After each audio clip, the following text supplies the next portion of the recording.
நமது உடல் தன்னைத்தானே குணப்படுத்தும் சக்தி உடையது. குடிக்கிற தண்ணி எப்படி குடித்தா நமக்கு நோயெல்லாம் குணமாகும்னு பார்க்கலாம். ரத்தத்தின் pH வேல்யூ எவ்வளோ தெரியுங்களா? 7.4. பெண்களுக்கு உண்டான எல்லா அந்த ஜெனட்டிக்கல் நோய் சம்பந்தம் எல்லாமே ஒருவனை நீ விற்க வேண்டாம் என்று சொல்வதை விட நாம் வாங்காமல் இருப்பது தான் புத்திசாலித்தனம். ஒரு பாட்டில் வாங்கி வீட்டில் வைங்க, 50 வருஷத்துக்கு புழுப்பூச்சி வராது.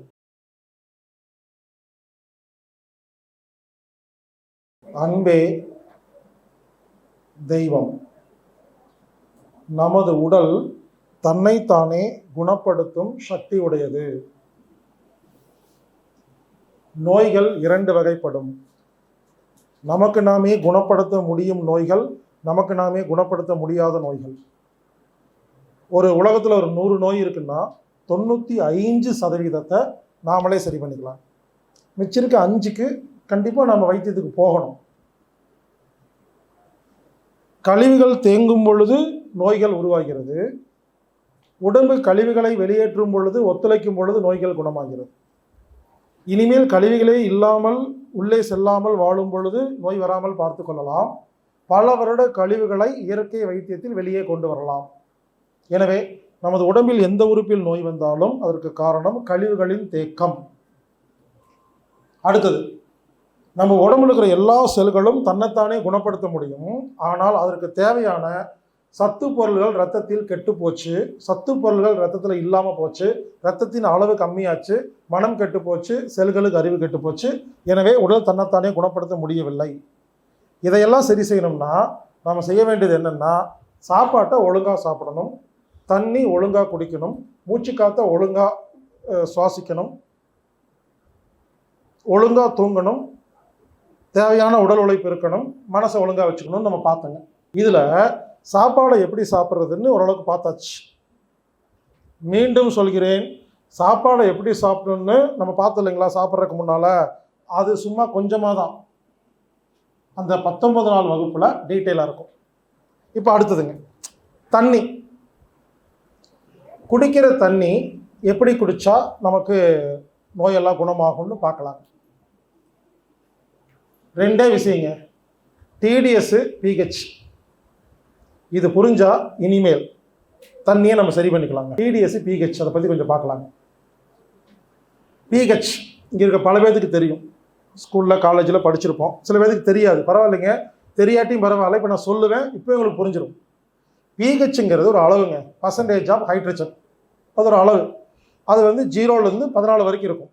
0 to 14, 0லேருந்து 14. 0லேருந்து 7 வரைக்கும் இருந்தால் ஆசிடு, 7லேருந்து 14 இருந்தால் அல்கலை. தமிழில் 7 வரைக்கும் அமிலம், 7லேருந்து 14 காரம்.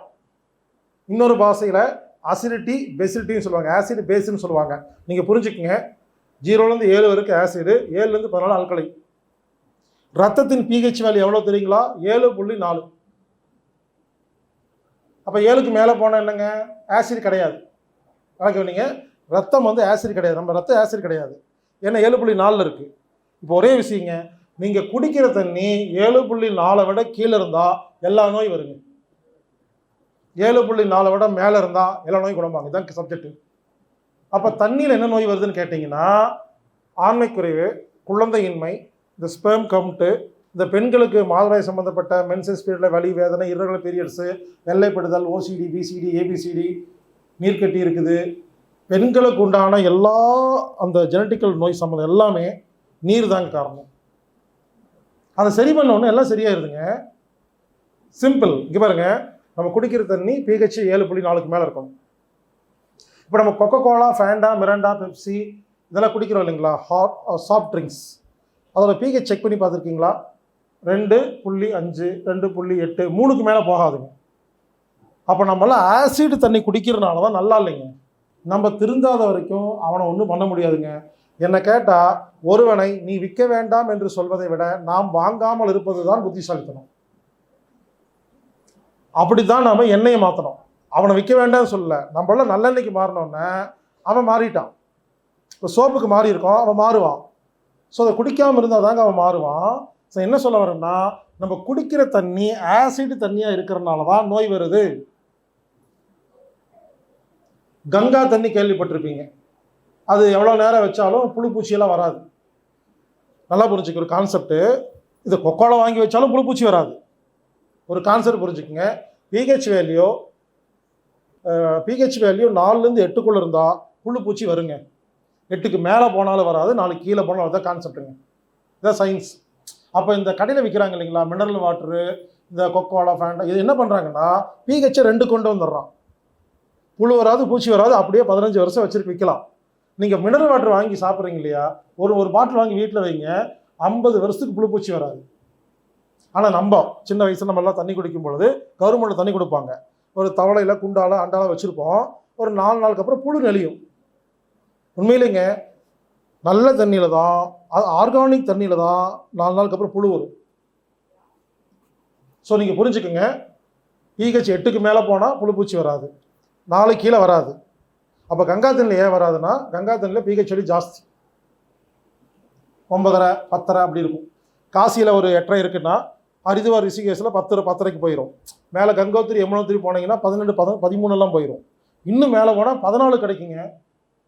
நீங்கள் புரிஞ்சுக்குங்க, பிஹெச் வேல்யூ அதிகம் பண்ணி தண்ணி குடிச்சிட்டா நோயெல்லாம் குணமாயிருங்க. சிம்பிள். இது ஒரு கான்செப்ட் வச்சுக்க, ஞாபகம் வச்சுக்கோங்க. அதை எப்படி அதிகம் பண்ணுறதுன்னு சொல்லித்தரேன் உங்களுக்கு. அடுத்து டிடிஎஸ்ன்னு சொல்கிறாங்க இல்லைங்களா, இதெல்லாம் கேள்விப்பட்டிருப்பீங்க. அதுக்கு மீட்டர்லாம் இருக்குது. டிடிஎஸ்ன்னு சொல்கிறாங்க இல்லைங்களா, அது தமிழ், அதாவது இங்கிலீஷில் என்னென்னா டோட்டல் டிசால்வ்டு சாலிட்ஸ். தமிழில் சொன்ன என்ன சொல்லாங்க, தண்ணீரில் கலந்துள்ள கண்ணுக்கு தெரியாத சத்து பொருள்கள் தான் அர்த்தம். இப்படி சொன்னாதான் உங்களுக்கு புரியுங்க. நீங்கள் டிடிஎஸ் சொல்றதெல்லாம் புரிய மாட்டேங்குது. தண்ணீரில் கலந்துள்ள கண்ணுக்கு தெரியாத சத்து பொருள்கள் ரெண்டு ஒன்று தானங்க. இதில் முரண்பாடு இருக்குங்களா?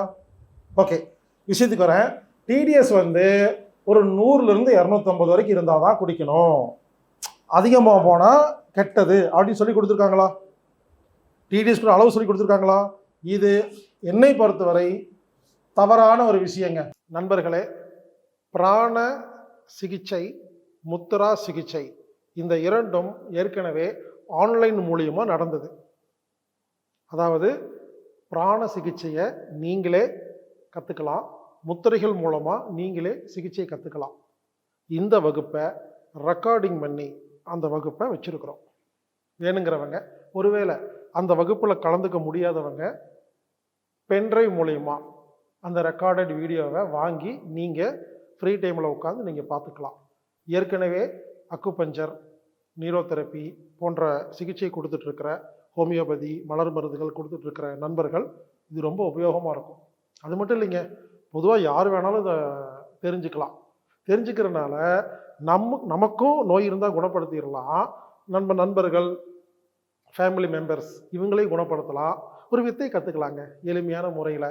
எனவே பிராண சிகிச்சை, முத்ரா சிகிச்சை நீங்கள் கற்றுக்கணும்னா நீங்கள் வகுப்பில் கலந்துக்க வேண்டிய அவசியம் இல்லை. ஏற்கனவே நடந்த வகுப்புடைய ரெக்கார்டட் வீடியோ உங்களுக்கு அம்மி இயற்கை அங்காடியில், அம்மி ஆர்கானிக் ஷாப்பில் கிடைக்கும்.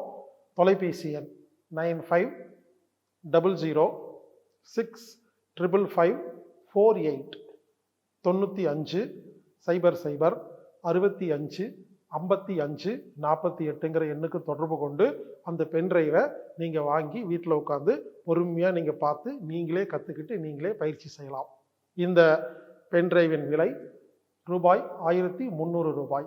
நண்பர்களே, வாங்குங்கள், பயன்பெறுங்கள், ஆரோக்கியமாக வாழுங்கள். இப்படிக்கு ஹீலர் பாஸ்கர்.